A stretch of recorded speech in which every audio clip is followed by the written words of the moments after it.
Parce que maman ne devrait pas choisir entre faire grandir ses enfants et faire grandir ses projets, j'ai créé ce podcast Maman fait du bise. Je me présente, je suis Vanessa, maman de 4 enfants et je suis slowpreneuse depuis 15 ans. J'ai toujours entrepris de façon à ce que mon business serve ma vie et pas l'inverse. Pour moi, ça a toujours été important de pouvoir élever mes enfants, mais également de combler cette partie de moi qui adore entreprendre, qui adore créer.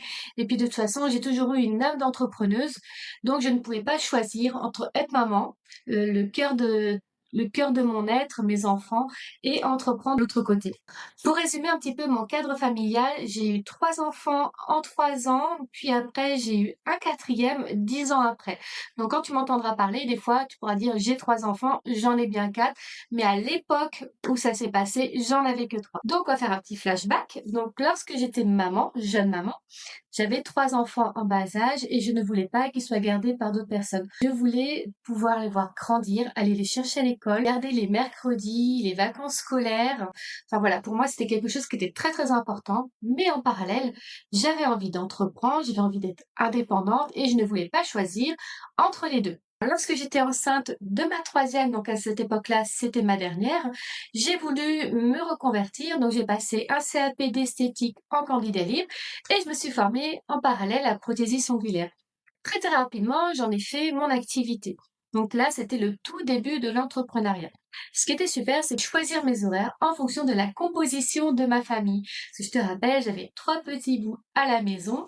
Certains, enfin une qui allait à la crèche, donc quelques jours par semaine, et mes 2 autres qui étaient tout juste scolarisés en maternelle. Puis faire des économies de garde aussi, pour moi, c'était un réel avantage. Des années après, j'irai arrêter l'activité d'esthétique. Donc, c'est proposé à moi une activité d'agent mandataire immobilier pour y aider. Alors, j'étais propriétaire de ma résidence principale. Hormis ce cursus-là immobilier, je n'ai pas forcément les compétences, j'ai pas passé de BTS immobilier.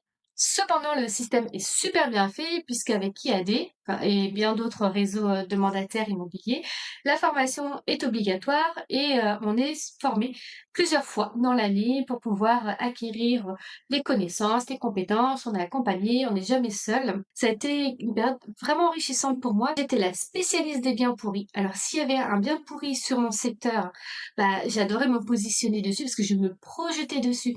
C'était tellement de potentiel, par rapport à la rénovation. En plus, le projet n'était jamais le même suivant les personnes qui venaient visiter le logement. Enfin, moi, j'ai adoré.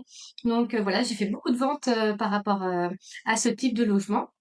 J'ai trouvé cette partie-là, de ma carrière professionnelle très, très enrichissante. En contact de plein, plein, plein de professions. J'étais en contact avec des notaires, des banques, des assurances, des diagnostiqueurs, des professionnels d'autres de l'immobilier, tels que des électriciens, des plombiers, enfin, tu vois, tout ce corps de métier, la charpente, tout.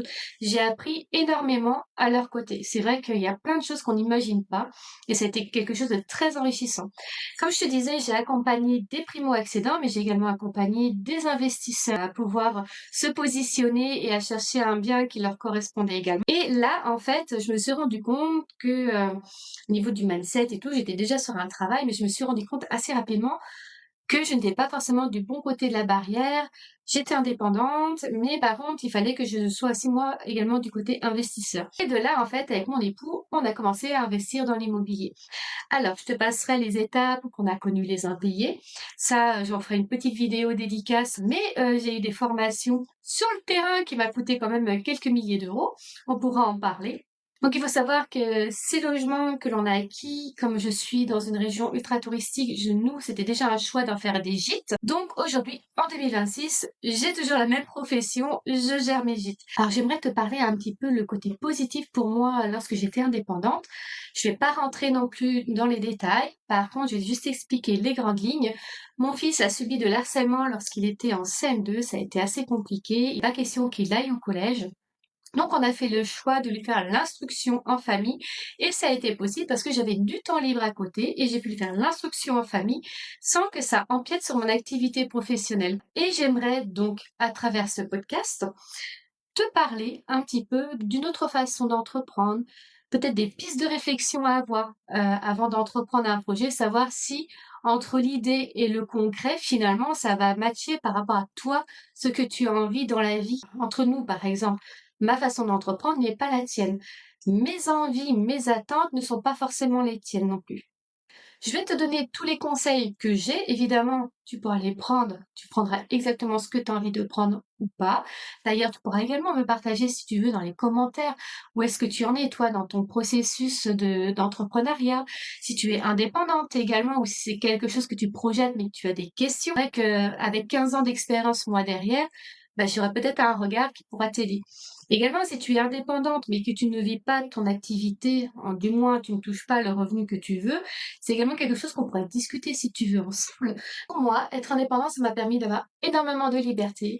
Je me suis épanouie, éclatée dans mes activités, même dans la vie de tous les jours. De toute façon, parce que je peux gérer mon temps, je peux gérer également mes contraintes, parce que j'ai également des contraintes, autant professionnelles que familiales. Et c'est quelque chose où moi, je peux imbriquer tout et essayer de trouver toujours un équilibre afin de ne pas avoir la tête sous l'eau. Après, évidemment, qui dit indépendant dit également des défis, mais de toute façon, que tu sois indépendante, salariée, si tu es maman, tu as toujours des défis. On a également le quotidien à gérer, la gestion de la vie de famille, l'organisation, l'équilibre familial qu'il faut trouver entre notre activité professionnelle et nos enfants, et puis également si on a une activité ou une passion à côté. C'est pas toujours facile, mais par contre, on est là pour en parler, et justement, ce podcast, je ne serai pas toujours toute seule à parler face caméra puisque je fais intervenir des mamans que j'interviewe.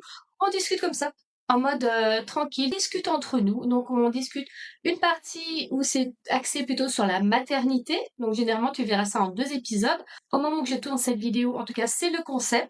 Peut-être que si tu vois cette vidéo dans 4 ans, le concept aura évolué.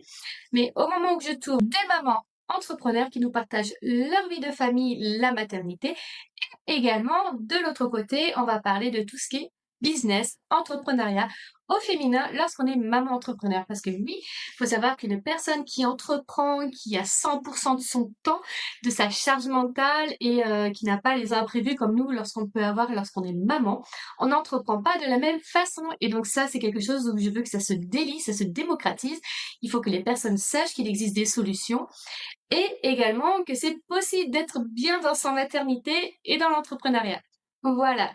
Si tu es toujours là, je t'invite à t'abonner à Maman fait du biz pour être informé de tous les nouveaux épisodes qui vont sortir.